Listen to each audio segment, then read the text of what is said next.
अब बात करना चाहता हूं मैं आज खाचरियावास में भैरव सिंह शेखावत की स्मृति में उनकी शताब्दी वर्ष की शुरुआत हुई। नितिन गडकरी आए केंद्रीय मंत्री, वसुंधरा राजे पहुंची वहां पर, गजेंद्र सिंह शेखावत थे, सीपी जोशी मुख्य जो अध्यक्ष हैं प्रदेश के, राज्यवर्धन सिंह राठौड़, राजेंद्र सिंह राठौड़, सतीश पूनिया, सब एक मंच पे। क्षमा करें। आज इस कार्यक्रम में भाजपा ने अपनी एकजुटता दिखाने की कोशिश की और इस कार्यक्रम में वसुंधरा राजे ने जो भाषण दिया, एक तो मैं ये बताना चाहता हूं कि उन्होंने जो शुरुआत की, बड़ी हृदय स्पर्शी शुरुआत की कि उस मां को नमन जिसने भैरव सिंह शेखावत जैसे सपूत को जन्म दिया, नाम लिया उन्होंने उनकी मां का, और इस धरती को, खाचरियावास की धरती को नमन कि जिसने भारत के ललाट पर मिट्टी से माटी चंदन बन गई यहाँ की। इस तरह शुरुआत करने के बाद उन्होंने एक किस्सा दोहराया, याद दिलाया, जब भैरव सिंह शेखावत मुख्यमंत्री थे और क्लीवलैंड में, अमेरिका में अपने हार्ट की सर्जरी कराने गए हुए थे। पीछे से बगावती सरकार गिराने की कोशिश हुई और क्लीवलैंड में बैठे बैठे उन्होंने उस कोशिश को नाकाम किया। जब उनके हार्ट की सर्जरी हुई थी तब यहां उनकी सरकार की सर्जरी करने को जो बेताब थे लोग, उनको उन्होंने माकूल जवाब दिया। उसका उदाहरण देते हुए वसुंधरा राजे ने कहा कि भैरव सिंह शेखावत जब इलाज करा रहे थे विदेश में, तब कांग्रेस ने उनकी सरकार गिराने की कोशिश की। तो सरकार गिराने की कोशिश हम नहीं करते, सरकार गिराने की कोशिश कांग्रेस करती है। ये जवाब दिया है अशोक गहलोत के आरोपों का, अशोक गहलोत की बात का। और मुख्यमंत्री जो थे पहले, हरिदेव जोशी, मोहनलाल सुखाड़िया, उनका भी उन्होंने नाम लिया कि उनके बीजेपी के नेताओं से ऐसे संबंध थे और बीजेपी के भैरव सिंह शेखावत जब मुख्यमंत्री थे उनके ऐसे संबंध थे कि जब अस्पताल में बीमार पड़ते थे तो भैरव सिंह शेखावत खुद देखने जाते थे, खुद उनसे मिलने चले जाते थे चीफ मिनिस्टर होते हुए भी। तो बोले ये एक पारस्परिक मानवीय संबंध होते हैं, लेकिन इनमें कोई राजनीति नहीं होती, हम सब इंसान भी हैं।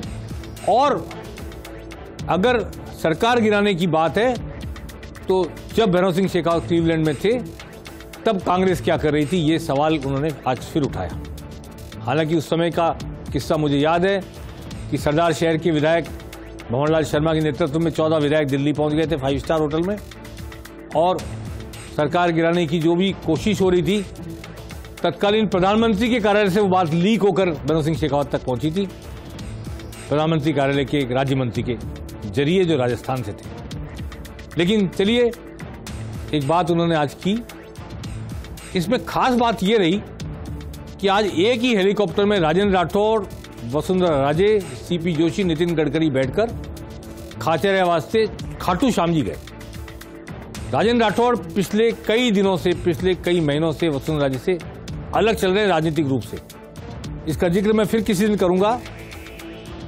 प्रतिपक्षीय नेता बनने से पहले से लगभग 6-8 महीने से, 1 साल से राजेंद्र राठौड़ का मुंह किसी और तरफ था।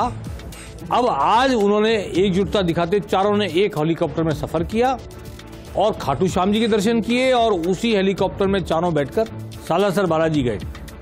सालासर जाकर चारों ने हनुमान जी की आरती की।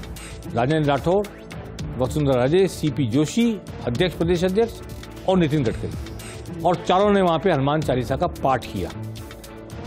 तो बजरंगबली कर्नाटक में शायद उनका कितनी बार नाम लिया गया होगा पता नहीं, पर वहां नहीं तार सके, लेकिन यहां उनके प्रति आस्था और निष्ठा को दोहराते हुए सालासर बालाजी में आज इन चारों नेताओं ने आरती की और पाठ भी किया हनुमान चालीसा का।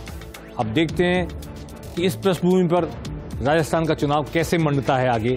क्या यहाँ भी बजरंगबली और राम के नाम चुनाव में सामने आते हैं, दोहराए जाते हैं, पब्लिकली उन्हें वोट मांगने के लिए काम में लिया जाता है या नहीं, ये आने वाले समय में देखने की बात होगी। एक और बात मैं आज कहना चाहता हूं,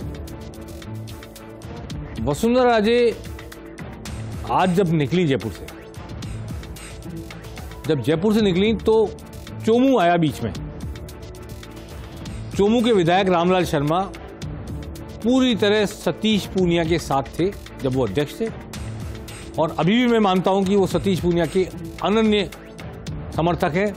सतीश पूनिया के साथ उन्होंने मुख्य प्रवक्ता बना रखा था रामलाल शर्मा को, और रामलाल शर्मा, लेकिन जब वसुंधरा राजे वहां पहुंची तो रामलाल शर्मा स्वागत के लिए वहां मौजूद थे सैकड़ों लोगों को लेकर। और यही नहीं, रामलाल शर्मा ने चुनरी उड़ाई वसुंधरा राजे को।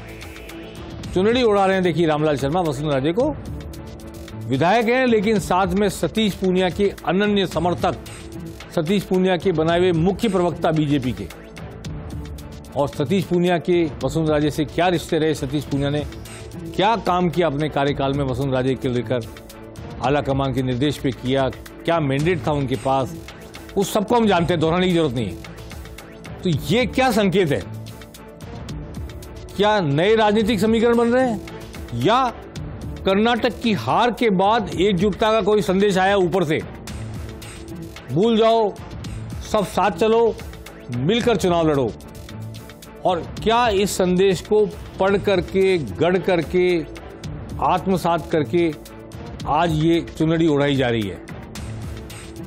मैं समझता हूं यहां जयकार के नारे भी लगे वसुंधरा राजे के, हम सुन सकते हैं शायद।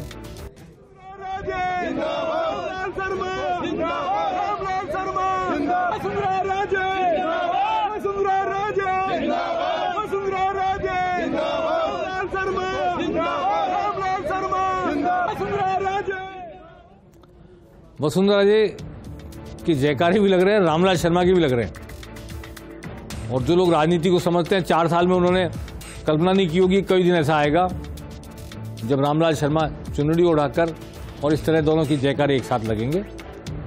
पर पार्टी एकजुट होने जा रही है, ये अच्छी बात है। और पार्टी एकजुटता के साथ चुनाव मैदान में उतरेगी तो चुनाव लड़ने का मजा भी आएगा, और जनता को भी अपना मैंडेट क्लियर करने के लिए आसानी रहेगी। जनता को भी तय करने में आसानी रहेगी कि इनके साथ जाए या उनके साथ जाए। कांग्रेस लगता है डिवाइडेड हाउस के साथ, या तो सचिन पायलट बने रहे पार्टी में तो डिवाइडेड हाउस के साथ, और पार्टी में नहीं बने रहे।